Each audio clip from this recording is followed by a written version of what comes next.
Group D का part जो था सेट नंबर 8 का पार्ट बी है। इसमें क्वेश्चन नंबर 51 से लेके 100 तक का एनालिसिस होगा। तो जो पहला क्वेश्चन था यहाँ पे हमारे सामने वो कुछ ऐसा था कि किस राज्य सरकार ने ज़रूरतमंद लोगों की मदद के लिए आनंदम कार्यक्रम की शुरुआत की है। तो जो ये आनंदम कार्यक्रम था, तो जो इसका आंसर हो जाएगा सी, मध्य प्रदेश। पहले तो ये जो आनंदम स्कीम है ये है क्या है ना, तो एक ऐसी स्कीम जो गरीब लोग होते थे ना, गरीब लोग। तो हमारे माननीय शिवराज सिंह चौहान जो कि सीएम हैं, है ना, चौहान साहब, इन्हें स्कीम निकाली है गरीबों के लिए। हर कुछ जगह चिन्हित की है हर जिले में। तो यहाँ पे हम क्या करेंगे, दान करेंगे, है ना, कुछ सामान जो हमारे पास ओवर होगा उसको हम क्या करेंगे, डोनेट करेंगे। और जिसको जरूरतमंद लोग रहेंगे ना वो उसको रिसीव कर लेंगे फ्री में। तो एक ऐसी स्कीम अगर हमारे पास एक्स्ट्रा में तो वहाँ डोनेट करेंगे उस सेंटर पे, और जिनको जरूरत रहेगी वो वहाँ से ले लेंगे, है ना, फ्री में। तो ये एक स्कीम है। इसमें कुछ जगह सरकार ने हर जिले में जगह चिन्हित की है, वहाँ उसके थ्रू ये उस सेंटर पे ऐसा ये सारी चीज़ें जो ये प्रोसेस है वो की जाएगी। एमपी की अगर और योजनाओं के बारे में देखें तो जीवन अमृत थी एक, ठीक है, जीवन अमृत। इस योजना में क्या होता था, इस योजना में क्या होता था कि जो ह्यूमिनिटी थी उसको बूस्ट करने के लिए उन्होंने एक जो जड़ी बूटी होती थी, जो नेचुरल चीज़ें होती थी, उसके उपयोग पर जो जोर डाला था। एक मास्क अनेक जिंदगी, एक और थी, एक मास्क अनेक जिंदगी, और एक थी एफआईआर आपके द्वार। एफआईआर आपके द्वार नाम से क्लियर है क्या है इसमें, मतलब घर से एफआईआर हो सकती थी। युवा स्वाभिमान, युवा स्वाभिमान योजना, ठीक है। रोजगार सेतु, रोजगार सेतु, ठीक है। अंकुर योजना, अंकुर योजना, ये अंकुर योजना थी ना जिसमें इसके थ्रू क्या होता, ऑक्सीजन की आपूर्ति की जा रही थी, जो भी कोरोना के टाइम में जो आई थी ना वो थी। और किल कोरोना अभियान, किल कोरोना अभियान, ये कुछ योजनाएं जो एमपी की थी, इसको आप याद रखें, ठीक है। अगला क्वेश्चन कुछ ऐसा था 52 नंबर का कि औसतन मीनू अपने मासिक वेतन का 15% खरीदारी पे, 15% खरीदारी पे, रेस्तरां पे और माल में जाने पर उपयोग करती है ना। 15% 3 जगह करती है। उसके बाद शेष 40% घर खर्च में उपयोग करती है, 40% घर खर्च में, और 45% उसकी बचत में जाता है। बचत 45% है, ठीक है। उसमें यदि उसके एक महीने में वह घर पर 40,000 खर्च करती है, घर पे 40,000 खर्च करती है, और यहाँ बोला है 40%, मतलब जो 40% करती है वो 40,000 के बराबर है, 40,000 के बराबर है 40%। तो हम यहाँ से निकाल लेंगे 1% का, तो 1% हमारा कितना निकल जाएगा, ये आ गया 1%। अब उसने पूछा कि उसकी वार्षिक आय कितनी है, तो आय 100% होगी, तो इसमें हम 100 का गुना कर देंगे। तो 10 से 10 गया, 4 से इसको करेंगे तो ये हो जाएगा 1000, और उसमें गुणित 100 का कर देंगे। तो इसका जो आंसर हो जाएगा वो आ जाएगा, कौन सा आंसर हो जाएगा, एक आंसर हो जाएगा ए। इसमें 1 0 कम होगा, 1 2 3 4 5 6 5 0, 1 2 3 4 5, ये थोड़ा ये इसका जो आंसर ये नहीं होगा ना। उसने यहाँ एक चीज़ ध्यान देना, उसने बोला है वार्षिक आय पूछा है ना, वार्षिक, तो ये मासिक है। मासिक कितना हो गया, मासिक हो गया 1 लाख रुपए, है ना, 1 लाख रुपए। तो 12 महीने कितना हो जाएगा, 12 लाख हो जाएगा। तो इसका जो आंसर हो जाएगा वो बी हो जाएगा। थोड़ा शब्दों पे ध्यान दीजिए, ठीक है। वार्षिक आय पूछा है, अरे मासिक आय दी थी उसकी ना, मासिक। अगला क्वेश्चन था 53 नंबर का कि श्रीनेश अपने कार्यालय के फर्श का नवीनीकरण करना चाहता है जो कि 2800 संगमरमर टाइल्सों से बना है। नंबर ऑफ टाइल्स कितनी हो गई, 2800। उसने ये पूछा है कि प्रत्येक टाइल्स का जो साइज है वो 3 सेंटीमीटर मतलब 0.03 मीटर लंबी है, और चौड़ी जो है 5 सेंटीमीटर मतलब होता है 0.05 सेंटीमीटर। ये एरिया निकल गया टाइल्स का। एरिया निकलेगा तो 5 3 15 हो गया, 1 2 3 4 0, तो ये इसका क्षेत्रफल आ गया।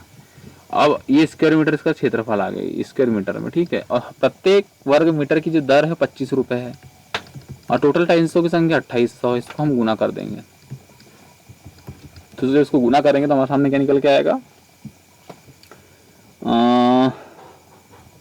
ये आ गया 0.15 गुणित 25 गुणित 28, 2 0 वहाँ से हटाया हमने। 25 का गुना जब इसमें करेंगे 28 में तो ये आ जाएगा 700, और 0.15 पॉइंट से दोनों जीरो काटे 15 7 105 आंसर आ जाएगा। तो इसका जो आंसर है वो ये हो जाएगा, नहीं हाँ करने की लागत 105 इसका आंसर हो जाएगा। अगला क्वेश्चन था 54 नंबर का कि 2017 में सऊदी अरब के रियाद में आयोजित किस टूर्नामेंट में ग्रैंड मास्टर विश्वनाथ आनंद ने चेस चैंपियन का खिताब जीता था। तो ये रैपिड था ना, वर्ल्ड रैपिड चेस चैंपियन। तो ये जो हुआ था ना, इसमें हमारे जो विश्वनाथ आनंद उनने इस चैंपियनशिप में अपना मतलब खिताब जीता था। अगला क्वेश्चन था कुछ ऐसा कि उस विकल्प की आकृति का चयन करें जो प्रश्न आकृति की श्रृंखला को पूरा करता हो। तो आप सबसे पहले इसको देखिए, ओम का चिन्ह क्या हो रहा है, ये क्लॉकवाइज चल रहा है, पहले यहाँ है, फिर यहाँ है, फिर यहाँ है, फिर यहाँ है ना। तो यहाँ है, इसमें यहाँ है और थर्ड वाले में यहाँ है। तो चौथा जो बनेगा उसमें जो ओम आएगा वो यहाँ आएगा। क्लियर हो गया। ये भी ऑप्शन कैंसिल, ये भी ऑप्शन कैंसिल, ये हो सकता है और ये हो सकता है। क्लियर है। अब देखो ये दो त्रिभुज यहाँ है, फिर ये दो त्रिभुज यहाँ आ गए, दो त्रिभुज यहाँ आ गए, दो त्रिभुज यहाँ आएंगे, मतलब दो त्रिभुज यहाँ है। तो इसमें भी है, इसमें भी है। अब आप किस पर नोटिस करो, अब आप देखो ये इस पे देखो, ये यहाँ पे है तो इसमें भी यही है, मतलब दोनों जगह है, मतलब ये तीन तो चीजें सेम ही है, आप बस गड़बड़ इसी का। तो इसको देखो, यहाँ पे एक प्लस माइनस है, यहाँ पे एक प्लस माइनस उसके साथ प्लस एक है, यहाँ फिर एक प्लस माइनस है, तो अगला जो होगा वो प्लस माइनस के साथ एक प्लस होगा, मतलब जो आंसर होगा जो आ जाएगा हमारा सी, मतलब ये वाला आंसर हो जाएगा। 56 नंबर क्वेश्चन कुछ ऐसा था कि एक विलियन में पानी की जो मात्रा है, जो एक विलियन है उसमें पानी 320 ग्राम की मात्रा और नमक उसमें 41 ग्राम है। तो विलियन के द्रव्यमान प्रतिशत के द्वारा द्रव्यमान के संदर्भ में इसकी जो सांद्रता की गणना करना है। तो इसमें यहाँ हमको जो विलियन में जो पानी की मात्रा देके रखी है वो है 320 ग्राम और जो नमक है उसकी मात्रा देके रखी है 41 ग्राम। तो सांद्रता जब पूछा ना, सांद्रता, तो वो सबसे पहले तो विलियन कितना हो जाएगा, विलियन जो हो जाएगा वो हो जाएगा 320 धन 41, मतलब कि कितना हो जाएगा 361 ग्राम। तो सांद्रता अगर प्रतिशत निकालना है तो हम टोटल विलियन है 361 और उसमें जो सांद्रता है 11% नमक की, इंटू 100 करेंगे तो इसको सॉल्व करने पे हमारे सामने आ जाएगा, इसको सॉल्व करो आप,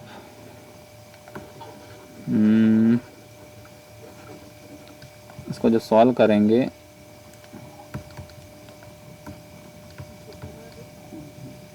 4100 और नीचे 361।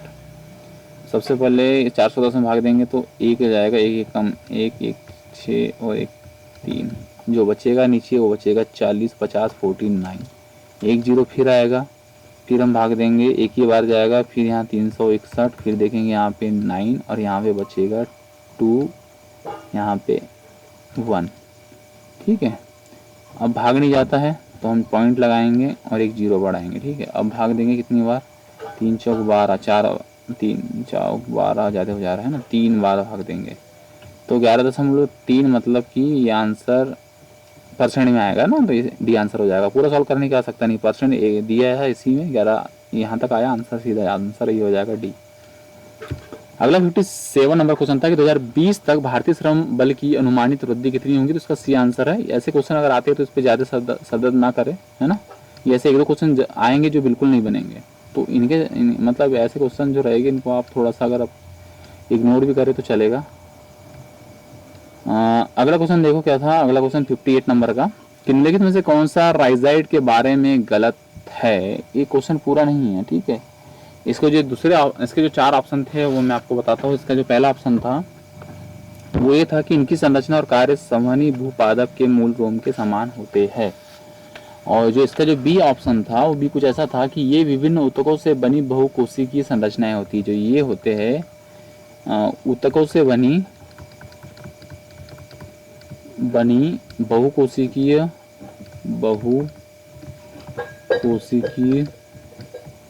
संरचना ये होती है।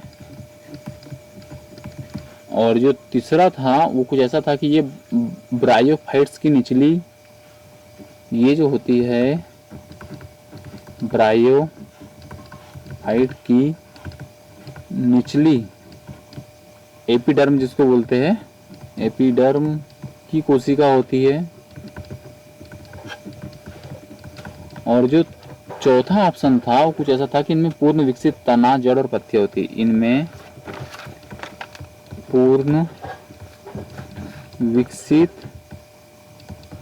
तना, जड़, पत्ती होती है ना। तो इसका जो आंसर यही है कि ये जो होते हैं ना राइजाइड्स, इसके बारे में ये गलत कथन है, बाकी ये सब सही होते हैं, पहला, दूसरा, तीसरा। अगला क्वेश्चन था कि एल्केन का सामान्य सूत्र क्या होते हैं। तो जो एल्केन होता है इसका जो सामान्य सूत्र होता है 59 नंबर का जो क्वेश्चन है, इसका आंसर है जे वाला। तो सबसे पहले आपको एक चीज़ पता होना चाहिए कि जो ये, इसको थोड़ा डिटेल में देख लेते हैं कि सबसे पहले हाइड्रोकार्बन ये दो प्रकार के होते हैं, ठीक है। पहला होता है एरोमेटिक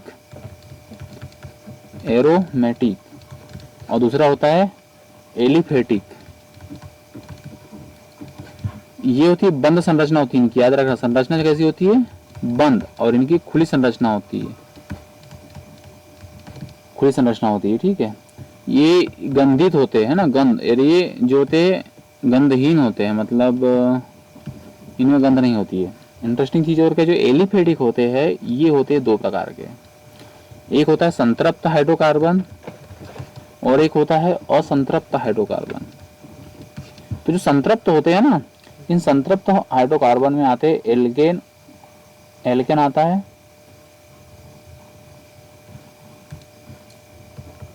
एल्केन, ठीक है। और जो असंतृप्त है इसमें आता है एल्कीन और एल्काइन। तो जो इसका सूत्र है ना, जो एल्केन का, वो एल्केन का सूत्र है CnH2n+2 और एल्कीन का है CnH2n और एल्काइन का है CnH2n-2। इन सूत्र का उपयोग कैसे करते हैं? सबसे पहले एथेन आता है, फिर प्रोपेन, नहीं सॉरी गलत लिख दिया, मीथेन, सबसे पहले मीथेन आता है, फिर एथेन, फिर प्रोपेन, फिर ब्यूटेन। अगर जैसे अपने से किसी ने पूछा कि इनके प्रत्यय है एथेन का सूत्र क्या होगा, तो हम n की जगह 2 लेंगे, यहाँ n की जगह 1 लेते हैं इसके लिए, इसकी जगह n की जगह 2 लेते हैं इसके लिए, n की जगह 3 लेते हैं, और जो ब्यूटेन होता है उसके लिए n 4 मानते हैं। अगर उसने पूछा कि, मैं एग्जांपल देता हूँ यहाँ प्रोपेन का, कि अगर उसने पूछा कि एल्केन का सूत्र क्या होता है, एल्केन पूछा है, ठीक है, सॉरी प्रोपेन लेते हैं, प्रोपेन का सूत्र क्या होता है, प्रोपेन, एन आ गया है ना, तो एन मतलब ये वाला सूत्र लगेगा, मतलब एन प्रोपेन का कर रहा है तो अपन एन इक्वल 3 पुट करेंगे। जब एन इक्वल इसमें 3 पुट करेंगे तो C3H 3 दूनी 6 2 8, ये हो जाएगा प्रोपेन का सूत्र। अब यदि प्रोपीन पूछ लिया तो ये प्रोपेन था एन, तब अपन ने इस फार्मूला का इस्तेमाल, प्रोपीन पूछ लिया तो आप इस फार्मूला का इस्तेमाल करोगे। एन इक्वल तो आपको वही रखना है, क्या रखना है, 3 ही रखना है। तो इस फार्मूले से क्या होगा, C3H6 हो जाएगा, ये प्रोपीन होगा। अब प्रोपाइन पूछ लिया, कौन सा फार्मूला इस्तेमाल करोगे आप, ये प्रोपाइन, इसमें क्या हो जाएगा C3 और H जो था तो 3 दूनी 6 -2 मतलब H4 हो जाएगा, तो ये प्रोपाइन हो जाता है। तो ये जो इनके तीनों सूत्र हैं, इन सूत्रों से हम कोई भी फार्मूला बना सकते हैं, मेथेन, एथेन, प्रोपेन, ब्यूटेन के चारों टर्म में बना सकते हैं फार्मूले। तो अगला क्वेश्चन देखते हैं 60 नंबर का। ये जो है ये एक वोल्टमीटर का है, सिंपल सा शकल से दिख रहा है, ये ज़्यादा सोचना नहीं है। क्वेश्चन नंबर 61 कुछ ऐसा था कि 2017 के लिए 53वें ज्ञानपीठ पुरस्कार से किसे सम्मानित किया गया था। तो जो 53वां ज्ञानपीठ पुरस्कार जो था, ये इसका जो आंसर था वो था डी, हाँ इसका आंसर था क्या था, डी। और जी शंकर कुरूप, ये पहला जो जिसे किसे मिला था, जी शंकर कुरूप। अभी जो अमिताभ घोष को मिला था, अभी लास्ट वाला अमिताभ घोष 2019 वाला, याद रखिए, ठीक है, लेटेस्ट याद रखिए 2019 अमिताभ घोष। और अभी शायद जो 2020 का है वो मिला है इक्कितम करके है ना, अक्कितम है, सॉरी अक्कितम, जो कि एक मलयालम कवि है, उनको मिला है ना, याद रखिए 2020 का। ज्ञानपीठ पुरस्कार की बात करें तो जो ज्ञानपीठ पुरस्कार की जो स्थापना 1961 में हुई थी, लेकिन पहला ज्ञानपीठ पुरस्कार 1965 में दिया गया था, ठीक है, ये इसको थोड़ा सा आप याद रखें। अगला क्वेश्चन देखो 62 नंबर का, कि एंटीबैक्टीरियल दवा का उपयोग करने पर यह देखा गया कि बैक्टीरिया की संख्या पहले घंटे में 4% कम होती है, दूसरे घंटे में 5% बढ़ जाती है, तीसरे घंटे में संख्या 10% बढ़ी। तो 3 घंटे के बाद में क्या हुई? अगर संख्या 5 लाख थी तो क्या करना है अपने को? सबसे पहले ये 5 लाख हो गया, पहले 4% कम हो जाती है, मतलब 96। फिर क्या होता है? यही जो संख्या है 5% बढ़ जाती है, मतलब 105/100। फिर यही संख्या 10% बढ़ जाती है, मतलब 110/100। तो अब लेटेस्ट 3 घंटे बाद ये इसका आंसर हो जाएगा। तो इसको सॉल्व करने पर ऊपर के 0 देखो 5 है, तो आप सीधे 5 0 ऐसे काटो धाल से, 1 2 3 4 5, 1 0 यहाँ से उड़ा दो। ठीक है, अब क्या बच रहा है आपके पास में? आप थोड़ा देखिए यहाँ पे 11 है, 11 इसका गुना इसके साथ कर, इसका गुना इसके का याद कर देखते हैं। 6 पंच 30, 5 30 और 5 9 45, 3 48, और इसका गुना इधर कर देते। 11 5 55, 11 कम 11, और इसका गुना इधर कर देते हैं। ठीक है, इसको थोड़ा सा यहाँ मिटा देते हैं। ठीक है, मिटाने के बाद रिजल्ट क्या मिलता है हमको? देख रहे हैं पे ये आ गया 1155 इंटू 480 कैलसी। इसको सॉल्व करते हैं तो 1 0 को हटा ही देते हैं, भी का है ना, लास्ट में 8 कर लेंगे। 8 पंच 40, 8 पंच 40, 4 44, 4 बचे, 8 एकम 8 4 12, 8 एकम 8 और 1 9, 4 पंच 20, 4 पंच 20 2 22, 4 एकम 4 2 6, 4 एकम 4। तो 0 4 4 5 एंड 5 और 1 0 है ना। तो इंक्रीमेंट कितना हुआ? पहले 5 लाख थे, 54,400 का इंक्रीमेंट हुआ। 54,400 का किस पे होता है? 5 लाख पे होता है। तो परसेंट जो निकलेगा वो ऐसा निकल चाहिए। 4 0 से 3 ही 4 0 उड़ा दिए। अब दोनों साइड में 2 2 का गुना कर देता हूँ, तो नीचे 100 हो गया। ऊपर जो 544 है तो ये हो जाएगा 1088, और 100 से जब भाग दूंगा तो 10.88 आंसर जो उसका हो जाएगा वो आ जाएगा बी। क्वेश्चन नंबर 63 जो था वो कुछ ऐसा था कि निम्नलिखित में से विषम को पहचान करे। शकल से दिख रहा है, ये गेप है, ये टोटली जो है एक लूप है, क्लोज लूप है ना। तो इसका आंसर जो होगा डी, डी यानी कि डी नहीं होगा, डी यानी कि डी कहाँ पे? सी नंबर पे। तो थोड़ा सा घबराया ना कि डी आंसर है और आप ये लगा के आ जाए, है ना। अगला क्वेश्चन देखते हैं। क्वेश्चन नंबर 62 ऐसा था कि सिंधु और बिंदु की आयु का योग 30 वर्ष है और इनकी आयु का जो गुणनफल है 221 वर्ष है। तो पहले सरल मेथड देख लो आप। आयु का योग 30 है क्या? ऑप्शन देखो 15 15 30, 16 14 30, 17 13 20, 30, 18 12 30। तो आप चारों ऑप्शन मैच कर रहा है। गुणनफल 121 आ रहा है, मतलब अंतिम अक्षर जो है 1 आ रहा है। यहाँ गुणा करने पर अंतिम 5 आएगा, अपने को पता है। यहाँ गुणा करने पर 6 चौक 24 अंतिम 4 आ रहा है। यहाँ गुणा करने पर 7 3 21 1 आ रहा है ना, ये चांस है। और इसमें गुणा करने पर 8 दूनी 16, मतलब कि यहाँ 6 आ रहा है, मतलब सीधा आंसर भी है, बिना सोचे समझे। अगर ऑप्शन लेके करते हो तो धड़ से आंसर आएगा। अगर ऑप्शन नहीं करते, ऑप्शन से नहीं आता है, तो बेसिक तरीका क्या रहेगा? बेसिक वही है भैया, क्या? एक सिंधु बनाओ, एक बिंदु बनाओ और कर दो 30। और दूसरा ऑप्शन है कि सिंधु और बिंदु का गुणनफल कर दो भैया 221। अब सॉल्व करते बैठो, equation number first, equation number second, 10वीं से पढ़ते आ रहे हैं। 5वां मेथड, कोई भी मेथड इस्तेमाल करो, ठोक दो। तो आंसर है डी। अगला क्वेश्चन देखते 65 नंबर का। कुछ ऐसा था कि खालिस्तान एक 20 सेंटीमीटर लंबी ट्यूब है, ये इसका आंसर मैंने पहले ही मार्क किया वाला है, मूत्र मार्ग है ना, जो कि मूत्राशय से मूत्र ले जाती है, मूत्र मार्ग इसका आंसर हो जाएगा। अगला क्वेश्चन था, सॉरी ये घटा नहीं था। भारतीय मूल के ब्रिटिश व्यापारी का नाम क्या है जिन्हें प्रिंस चार्ल्स द्वारा औद्योगिक कैडेट प्रोग्राम, जिसका उद्देश्य विनिर्माण कौशल की घोषित करना है, के आधिकारिक राजदूत के रूप में नियुक्त किया गया? करंट अफेयर क्वेश्चन है ना। तो जो करंट अफेयर के जो नियुक्ति होती है भैया, है ना, ये क्वेश्चन ये बता रहा हमको कि भैया हमको नियुक्ति भी याद रखना पड़ेगा, है ना। का आंसर था स्वराज पाल। क्वेश्चन नंबर 67 था, निम्न में कौन सा स्थायी ऊतक का एक उदाहरण है? इसका आंसर है भैया जाइलम। देखो 2 है, जाइलम फ्लोएम। एक बार समझ लो अच्छे से, फ्लो जो होता है पानी का अप टू डाउन होता है, बस। ये पौधा है आपके पास में, तो वो ऊतक जो क्या करता है, ऊपर के जो तत्व होते हैं उनको नीचे लाता है जड़ तक, तो कहलाता है फ्लोएम ऊतक। जैसे सूर्य से एनर्जी लेना और जड़ों तक पहुंचाना, ये फ्लोएम प्रोसेस जो ऊतक काम करते हैं उसमें वो फ्लोएम हो गए।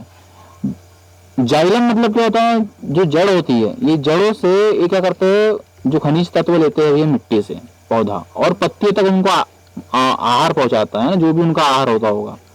तो ये प्रोसेस में जो ऊतक भाग लेते हैं वो कहलाते हैं जाइलम। फ्लो ऊपर से नीचे होता है, इसलिए याद रखिए फ्लोएम जो ऊपर से नीचे जाता है और जो नीचे से ऊपर जाता है वो जाइलम। तो ये हो गए भैया स्थायी ऊतक। अस्थायी ऊतक कौन से होते हैं, ये या सरल ऊतक, ये 3 प्रकार के होते हैं।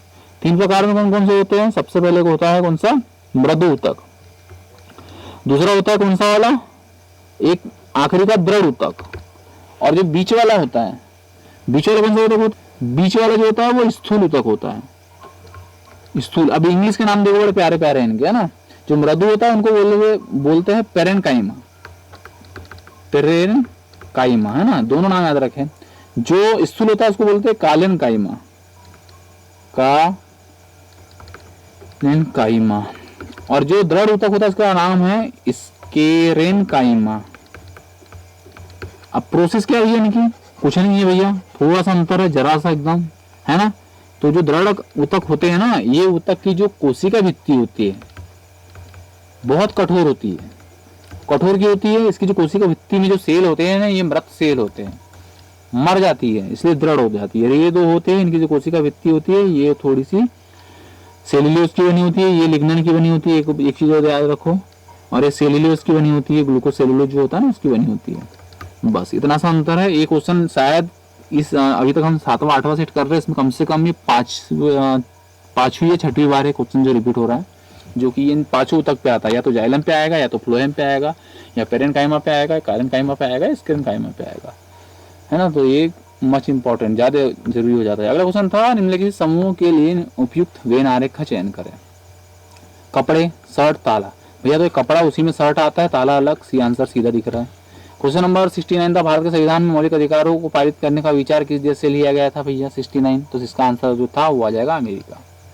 कनाडा से क्या लिया है हमने? हमको पता होना चाहिए। कनाडा से मौलिक अधिकारों की बात करिए तो मौलिक अधिकार जो आर्टिकल नंबर होता है, क्या होता है? आर्टिकल नंबर 12 से लेकर 35 तक मौलिक अधिकारों की कहानी बताई गई है। अमेरिका से और क्या क्या लेकर रखा है अपन ने? उपराष्ट्रपति का पद, उपराष्ट्रपति पद, ठीक है। वित्तीय आपात, ठीक है। और क्या लेकर रखा है अपन ने? से उच्चतम न्यायालय, हाई कोर्ट नहीं, सुप्रीम कोर्ट लेकर रखा है, तो ये वहां का होगा। कनाडा से क्या लिया भैया अपन ने?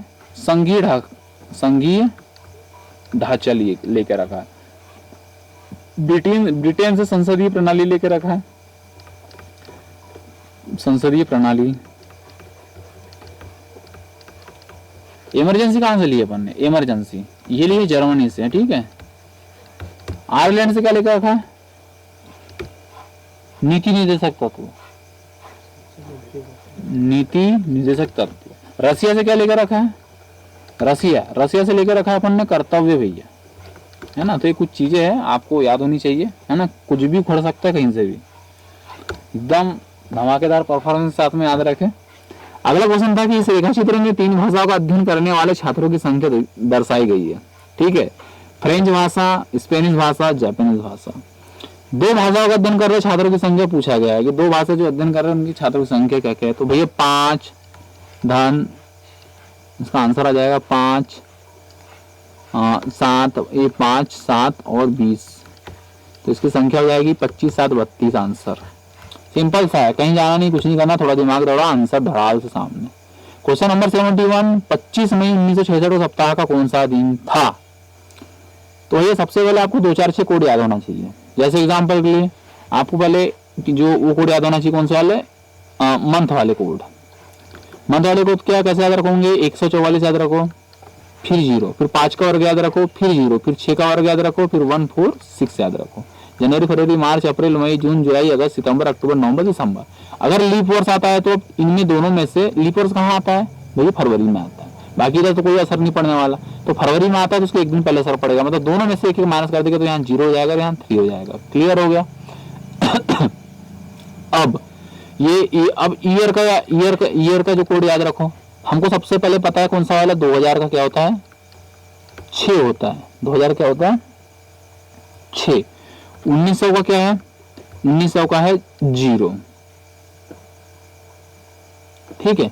फिर 1800 आएगा, फिर ऊपर आ जाएगा 1700, नीचे आ जाएगा 2100, फिर 2200, ये कोड चलते रहेगा।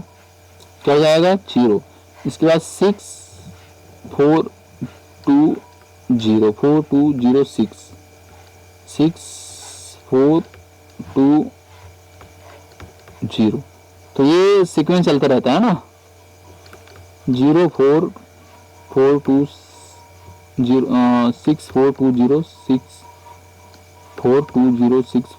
ये सीक्वेंस चलता रहता है। तो ये जो ये ईयर कोड हो गए। और एक होता है दिन का कोड, जिसमें होता है भैया रविवार पहला दिन, सोमवार दूसरा, रविवार सोमवार मंगल बुध गुरु शुक्र और शनि। तो ये तीसरा, ये चौथा, ये पांचवा, ये छठवां, ये 0, ये कोड होते हैं। ठीक है, अब इसको सॉल्व करने का मेथड क्या होता है, 25 मई 1966। तो 25 लिखे प्लस मई हो गया, जनवरी फरवरी मार्च अप्रैल मई 2, 1600 कोड क्या 6, 66 का 66 लिखे और 66 को भाग देंगे हम 4 से, जितनी बार जाएगा वो लिखेंगे। तो 4 एक कम 4, 4 छंग 24।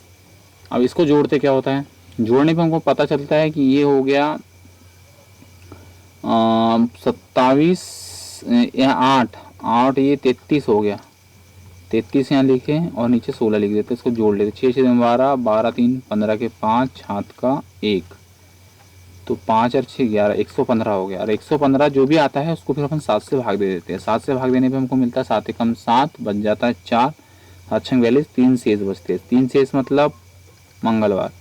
तो इसका जो आंसर है, इसका जो आंसर हो जाएगा वो मंगलवार आ जाएगा, ए है ना। अगला क्वेश्चन कुछ ऐसा था कि दो व्यक्तियों की आयु के बीच का अंतर 7 वर्ष है, यदि उनकी आयु का अनुपात 7:9 है तो छोटे व्यक्ति की आयु। बहुत सिंपल है, अगर ऐसा क्वेश्चन दे दिया तो धड़ाल से क्या करो आप, बीच का अंतर दे के रखा है, पहली आयु 7x मान लो, दूसरी आयु 9x मान लो, बीच का अंतर 2x आया, इसको बराबर रख दो आप 7 के, तो x की वैल्यू आ जाएगी 7/2। आपको पूछा छोटी की आयु, तो छोटी की आयु 7x है, 7 गुणित x का मान 7/2 निकाले आपने, 7 7 49/2, मतलब कितना हो जाएगा 24.5, ये आंसर आ जाएगा। अगला क्वेश्चन था कि ई मधुसूदन निम्नलिखित में से कौन से राज्य स्तरीय राजनीतिक दल का नेतृत्व करते हैं। तो इसका आंसर जो था वो हो जाएगा 73 का आंसर ए, आल इंडिया अन्ना द्रविड़ नेत्र कड़कम। भाई इससे हमको जो राष्ट्र नेतृत्व पार्टी है ना, पार्टी है जितनी है उनके बारे में पता होना चाहिए। ठीक है, जितनी भी पार्टी है उनके बारे में। एक बंदूक गोली चलाई जाती है और बंदूक के पीछे की ओर आती है, तो बंदूक की गतिज ऊर्जा क्या होगी। देखिए जो गोली आती है वो ये हुई, और बंदूक जो होती है ये आगे जाती है, एक जो बंदूक होती है जो निकलती है वो बंदूक पीछे जाती है, तो गोली से कम होती है उसकी गतिज ऊर्जा। गतिज ऊर्जा बोला है जो गोली से कम होती है, बंदूक की गोली गतिज ऊर्जा अधिक होती है। इसकी गतिज ऊर्जा अधिक होती है, इसका मास कम होता है, इसका मास अधिक होता है, इसकी गतिज ऊर्जा कम होती है, याद रखिए।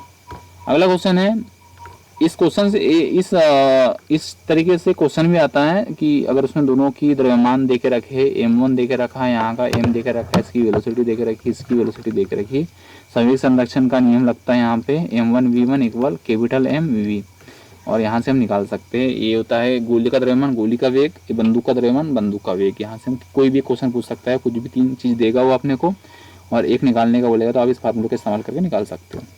अगला क्वेश्चन था कुछ ऐसा कि प्रत्येक न्यूरॉन एक साइटोन सेल बॉडी से निर्मित होता है, जिसमें से कई छोटी छोटी शाखाएं निकलती होती है, जिन्हें कहा जाता है। तो इनको धूमिकाएं बोला जाता है, याद रखिए धूमिकाएं। बायो क्वेश्चन है। अगला, पूरी भारत की पहाड़ी पट्टी मेघालय मूल रूप से खालिस्तान का एक हिस्सा था, तो इसका जो आंसर है 76 आंसर हो जाएगा इसका असम।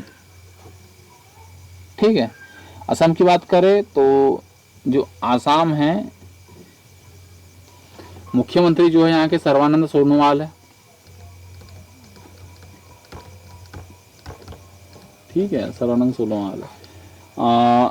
डेट याद रखिए आप, 21 जनवरी 1971। पूरी भारत के कुछ राज्य है, इस दिन क्या हुआ था, मणिपुर, मेघालय और त्रिपुरा, ये 3 राज्य की स्थापना हुई थी। और एक सिक्किम की बात करें तो सिक्किम की स्थापना जो हुई थी वो हुई थी 1975 में, है ना। थोड़ा सा ईयर याद रख लीजिए थोड़े नॉलेज के लिए।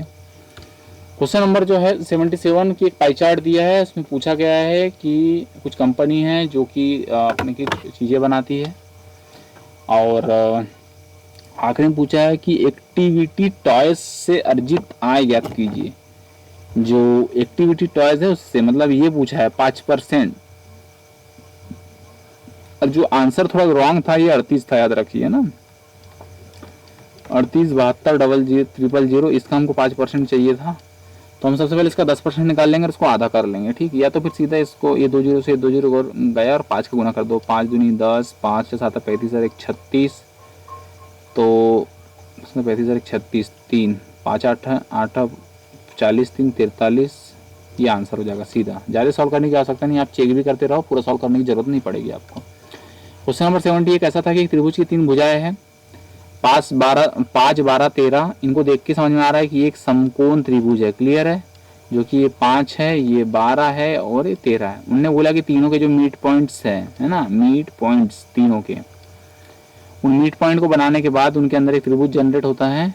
तो उसने ये पूछा है कि जो छोटा त्रिभुज होता है और बड़े त्रिभुज के जो क्षेत्रफल का अनुपात क्या होगा। तो जब भी अगर ऐसी कंडीशन बनती है, मैंने गड़बड़ कर दिया, तो इसका जो अनुपात होता है, इनको शकल देख के समझ में आ रहा है, ये जो छोटा है ये एक पार्ट है इन चारों का, 1 2 3 4, ठीक है। तो उसने ये पूछा कि छोटे त्रिभुज का क्षेत्रफल क्या होगा। तो हम क्या करेंगे, बड़ा त्रिभुज का क्षेत्रफल निकालेंगे और उसका चौथा हिस्सा निकाल लेंगे। बड़ा त्रिभुज का क्षेत्रफल 1/2 आधार 12 हो गया, गुणित ऊंचाई 5 हो गया, और इसका चौथा भाग में निकाल लेंगे। तो 4 3 12, 5 3 15/2, 7.5 आंसर। अगला जो क्वेश्चन था 79, वो कुछ ऐसा था, एक इक्वेशन दी हमारे सामने, x² + 2x/5 + 1/25 = 0। यहाँ से हम x क्रिएट करेंगे, देन x की वैल्यू यहाँ पुट करेंगे और इसका ही आंसर पूछा है उसने। इसको जब मैं सॉल्व करूंगा 25 से गुना कर देता हूँ, 25x² प्लस 10x हो जाएगा प्लस 1 = 0। इसको जब मैं तोड़ूंगा, इसके फैक्टर्स निकालूंगा, तो मेरे सामने आ जाएगा 25x² plus 5x plus 5x plus 1 = 0। Then यहाँ से मैं 5x कॉमन निकालूंगा तो 5x धन 1 बचेगा, और यहाँ से 1 निकालूंगा तो 5x धन 1 निकलेगा = 0। मतलब मेरे सामने जो 5x धन 1 = 0 हो जाएगा। Then x will be 1/5 minus में आएगा। अब मैं x की वैल्यू यहाँ पुट करूँगा, तो x की वैल्यू -1/5 -2/3 का वर्ग, ये हमको निकालना है।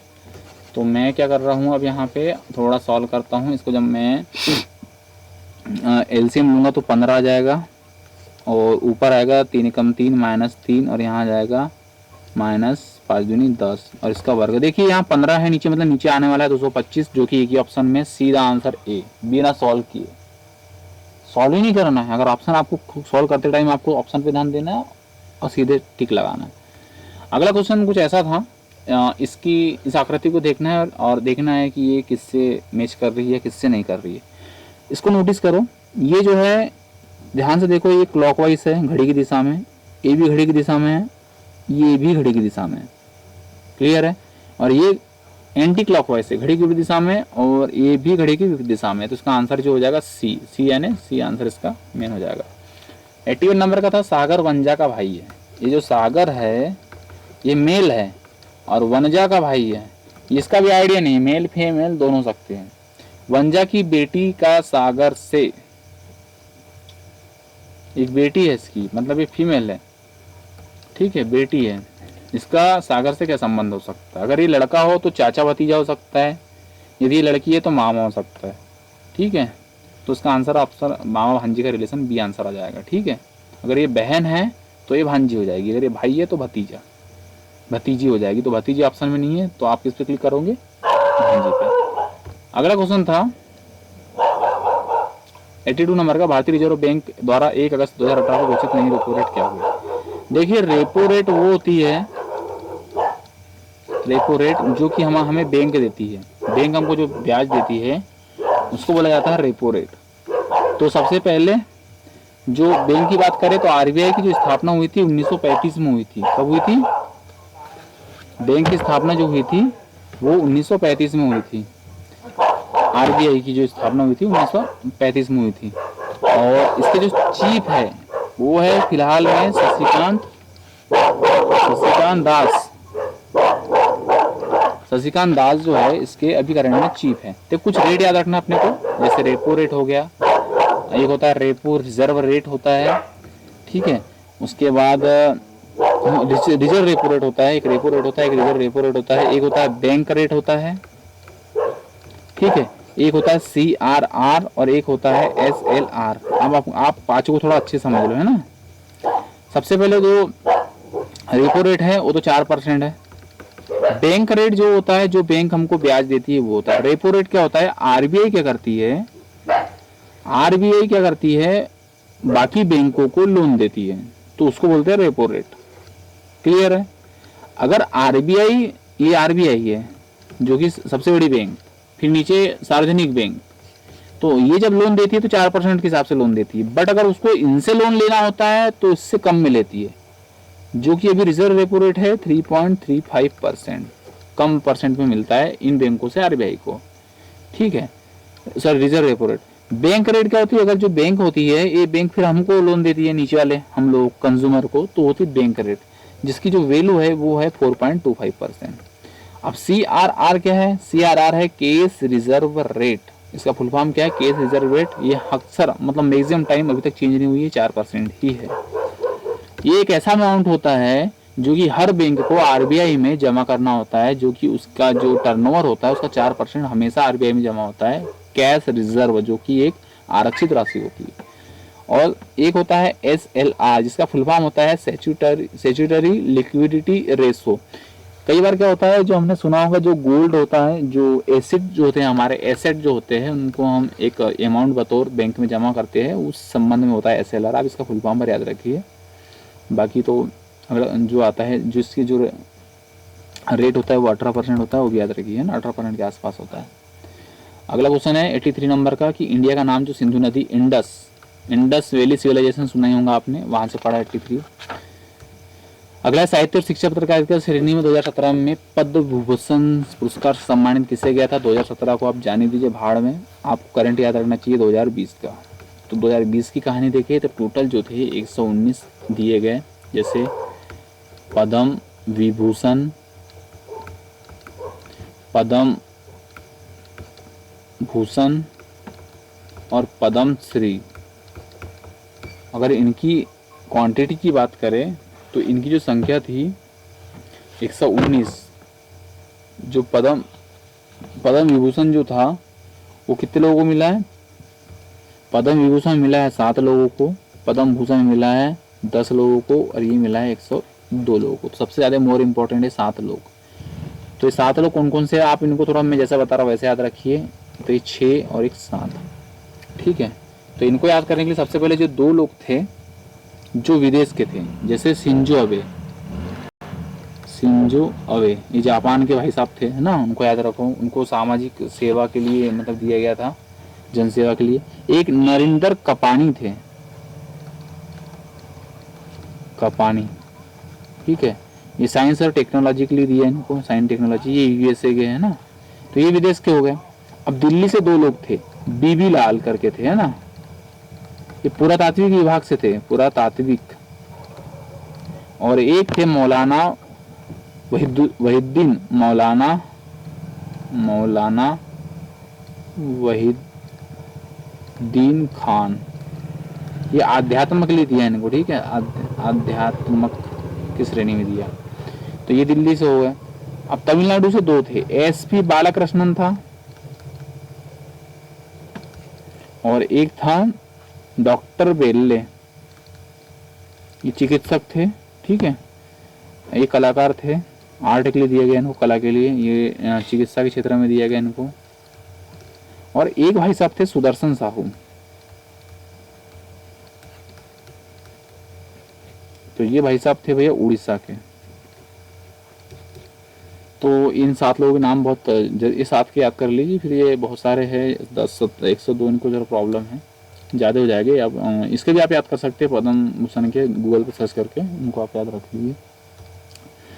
क्वेश्चन अगला 85 क्वेश्चन था, यदि एक वस्तु के दोनों सिरों पकड़ के खींची जाती है तो उन पर लागू जो बल होता है भैया, उनके मध्य लागू एक खिंचाव होता है। घर्षण सतहों पर होता है, याद रखिए, सतह पर होता है। आवेग बल गुणित क्या होता है, समय को आवेग बोलते हैं, T। संवेग मास इंटू वेलोसिटी, संवेग होता है। अगला क्वेश्चन था, कथन था कि कुछ बूंदे जाम है, कुछ बूंदे जाम है कुछ बोतलें बूंदे हैं, बोतलें, कुछ बोतलें बूंदे हैं। तो निष्कर्ष है कि कुछ बूंदे खाली है, गलत। बोतलें जाम हैं, बोतलें जाम है, गलत। दोनों, ना तो ए ना तो बी, सीधा आंसर आ जाएगा ये सी। 87 नंबर कुछ ऐसा था कि 45 लोग 12 दिन में 4000 बार बनाते हैं ना, तो 45 लोग जो होते हैं 12 दिन में 40,000 सॉरी। ये MDH वाला फार्मूला है, ठीक है, MDH अपन वर्क और MDH अपन वर्क इक्वल में। तो उसने पूछा है कि 9 दिनों में कितने आदमी 1 लाख बल्ब बनाएंगे। तो ये 4 जीरो से 4 जीरो ख़त्म। उसके बाद आप क्या करिए, 4 से 3 बार गया, 3 से 3 बार गया, और 3 से ये 15 बार गया, तो इसका गुना इधर हो जाएगा, तो 150 लोग की आवश्यकता होगी। तो उसने ये पूछा कि कितने अतिरिक्त लोग, तो पहले ऑलरेडी कितने हैं, 45 लोग हैं, और 150 टोटल की आवश्यकता है, तो 45 माइनस कर देंगे, मतलब अब उनको अतिरिक्त 105 चाहिए, सी आंसर हो जाएगा। अगला क्वेश्चन था कि 12 वोल्ट का विभवांतर होने वाले दो बिंदुओं के बीच किया गया कार्य 36 जूल है, तो उन बिंदुओं के बीच बहने वाले विद्युत आवेश कितना होगा। जो आवेश होगा ना, आवेश जो उनके मध्य बहने वाला है, वो बहने वाला है जो कार्य है बटे वोल्ट। तो कार्य कितना था 36 जूल, और वोल्ट कितना था 12, मतलब 30 कूलाम आवेश बहने वाला है। फार्मूला याद रखिए आप, ठीक है। अगला जो क्वेश्चन था वो कुछ ऐसा था कि खालिस्तान का मान नगण्य होने पर कोई वस्तु नियत गति करती। देखिए सब सिंपल सा है, आपको न्यूटन भाई साहब जो थे अपने, जो कि हमने 1681 है या 71 एग्जैक्ट नहीं पता, पर 16वीं ईस्वी में गति के नियम दिए थे। पहला नियम कुछ ऐसा था, यदि कोई वस्तु स्थिर है तो स्थिर रहेगी, यदि कोई वस्तु गतिशील है तो गतिशील ही रहेगी, जब तक इस पर कोई बल आरोपित ना किया जाए। तो उसने ये बोला कि यदि वस्तु नियत गति से चलती है तो नियत जब चलेगी ना तो उसमें नगण्य बल होता है ना, ये आंसर हो जाएगा। अगला है कि एक षटकोण की भुजाओं को 3 गुना बढ़ा दिया जाए तो इस प्रकार बने पुराने त्रिभुजों के क्षेत्रफल का अनुपात क्या होगा। तो सबसे पहले षटकोण समझो किसको बोलते हैं, ये हो गया तुम्हारा षटकोण भैया, है ना 1 2 3 4 5 6, जिसमें 6 इक्वल बराबर त्रिभुज बनेंगे, ठीक है। तो 6 त्रिभुज है।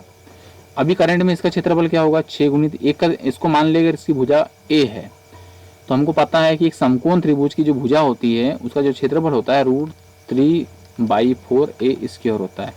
तो √3/4 ए स्क्वायर कर दिया हमने, तो ये अभी का क्षेत्रफल हो गया। बट अब यदि मैं इसकी भुजा को 3, अब भुजा 3a कर देता हूँ, तो अगला जो क्षेत्रफल आ जाएगा वो आ जाएगा 6 हो जाएंगे √3/4, और a की जगह में 3a का वर्ग कर दूंगा, तो ये 3 3 9 हो जाएगा, बाकी सब कट जाएगा। तो ये जो आखिरी का बचेगा ये a²/9 a² होगा, तो a से a गया तो 1/1/9 आंसर आ जाएगा सी। अगला क्वेश्चन था 91 वरुण की बहन का, ये वरुण है, वरुण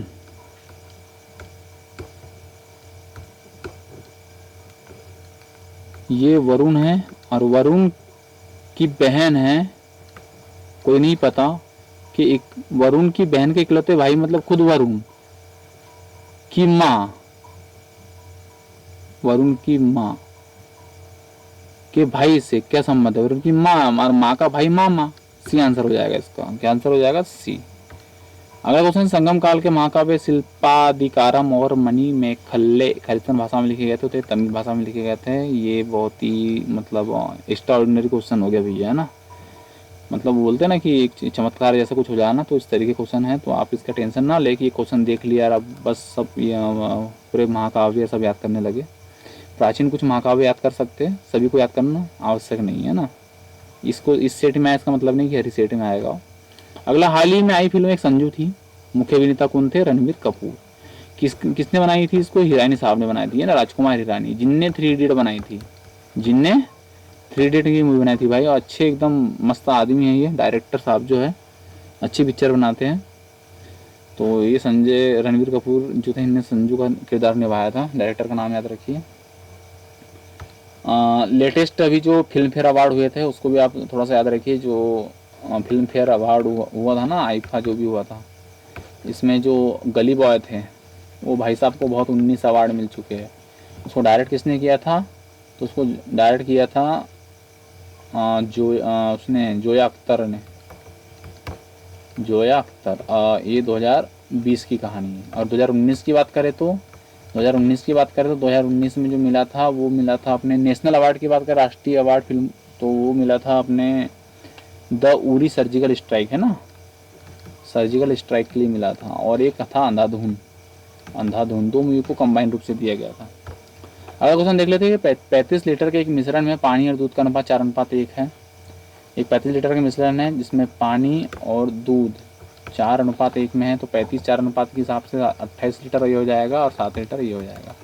अब 7 लीटर पानी मिला दिया तो 27, इसमें पानी में 7 लीटर मिला दिया तो ये 35 हो गया और ये 7 ही हो गया। तो अब रेशो जो बना है ये 7 एक कम 7, 7 बचे 35, मतलब 5 और 1 का रेशो बन गया, मतलब ये आंसर।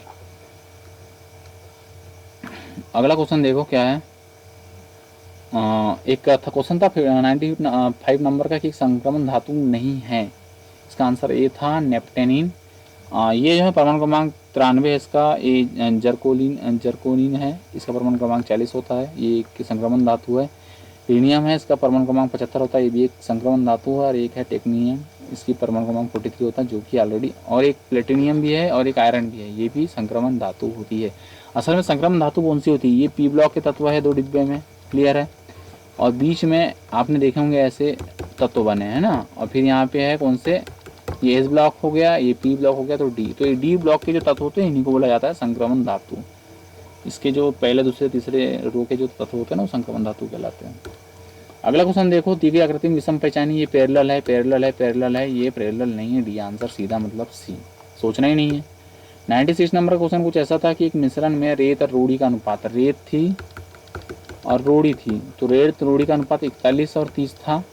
और उसमें फिर था रोड़ी और सीमेंट की बात करें, सीमेंट है भैया बाद में, उसका अनुपात 6:7 था। तो इधर से ये 30 गया, इधर 6 गया, ये मेथड का इस्तेमाल करेंगे तो 6 से यहाँ से 6, 6×5 30 और 6×5 30, मतलब यहाँ रेशो आ गया 41 30 35। क्या का पूछा, रेत और सीमेंट का, तो 41 35 आंसर बी।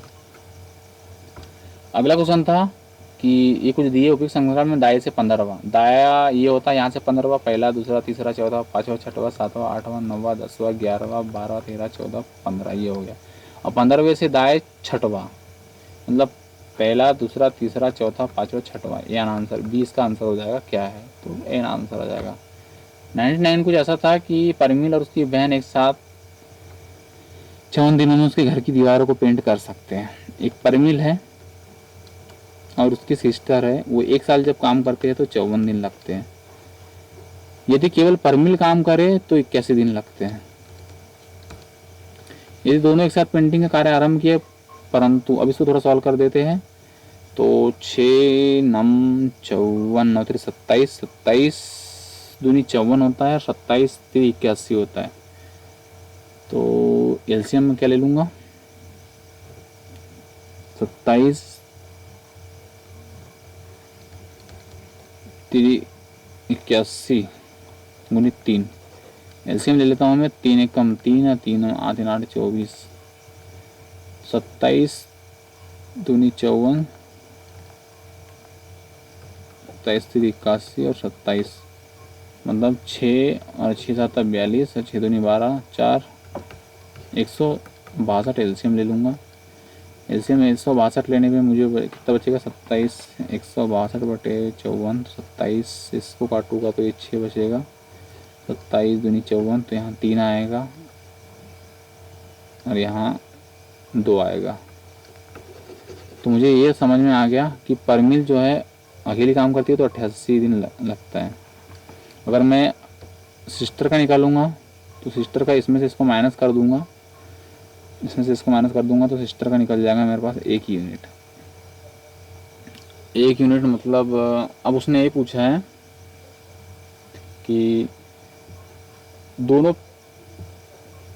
9, परंतु कार्य पूरा होने से 9 दिन पहले परमिल की बहन ने कार्य छोड़ दिया, मतलब परमिल की बहन ने छोड़ दिया है, 9 दिन अकेला परमिल ने काम किया है। तो 2 गुणित 9 दिन परमिल ने काम किया, परमिल की एफिशिएंसी 2 की है ना, तो ये 18 यूनिट परमिल ने काम कर लिया है। टोटल काम 162 यूनिट है। 162 में से मैं 18 माइनस कर लूँगा। सबसे पहले मैं 20 माइनस करूँगा तो हो जाएगा 52, 42, 144 का भी बच्चा है। और उस 144 को दोनों मिलके करते हैं, मतलब दोनों साथ में काम करते हैं, मतलब 3 चौक 12, 3 8 24, मतलब 48 दिन। मैं पूछा क्या है उसने कि दोनों को उनको घर को पेंट करने में कितना टाइम लगेगा, तो ये 18 दिन हो गए, सॉरी 9 दिन यार, 48 ये तो 48 का 9 कितना हो जाता है, 57 दिन। दोनों मिलकर 57 दिन में कार्य को पूरा करेंगे। 100 का क्वेश्चन है लास्ट वन कि यदि एक पूर्ण वर्ग संख्या में अंकों की संख्या 3 या 4 है तो संख्या का वर्गमूल क्या होगा। देखो अगर कोई संख्या है उसमें अंकों की संख्या 3 है, जैसे एग्जाम्पल के लिए 100 हो गया।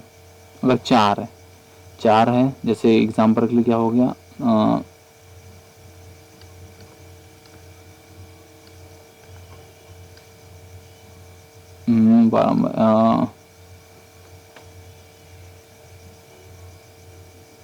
10 10 100 3 3 90, जैसे 1600 हो गया।